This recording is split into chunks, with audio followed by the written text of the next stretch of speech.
Welcome back to our series on the 95 Thesis Against Dispensationalism by Ken Gentry and Jerry Johnson.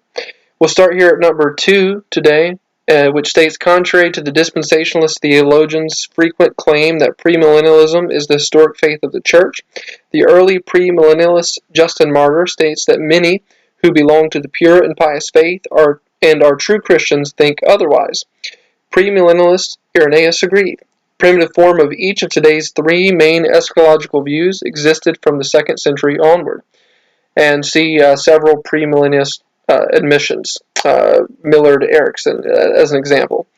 So I want to just expound on this point a little bit.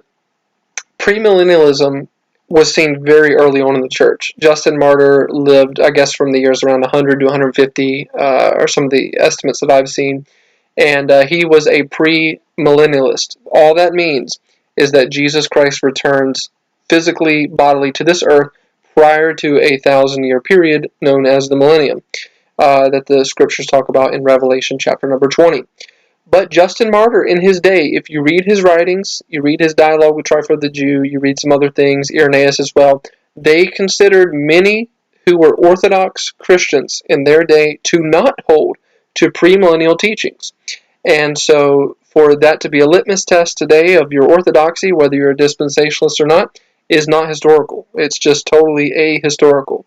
And other forms existed. Postmillennialism came about mainly after the Reformation, but amillennialism was prevalent in the time of the early church. And I would recommend reading Charles Hill, Regnum Calorum, for more information about that. It's an excellent book that kind of describes some of the alternative eschatological viewpoints early on in the church. And I think another point before we close out this video is that the dispensationalism of today, all dispensationalists of necessity are premillennial, but not all premillennials are dispensational.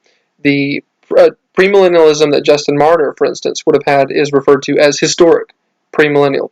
Most Reformed people who are premillennial, you could think of Charles Spurgeon, would have been a historic premillennialist who teach one return of Christ. They teach one general resurrection, and so on, and that the millennium would be primarily a Christian millennium and not a Judaic administration there.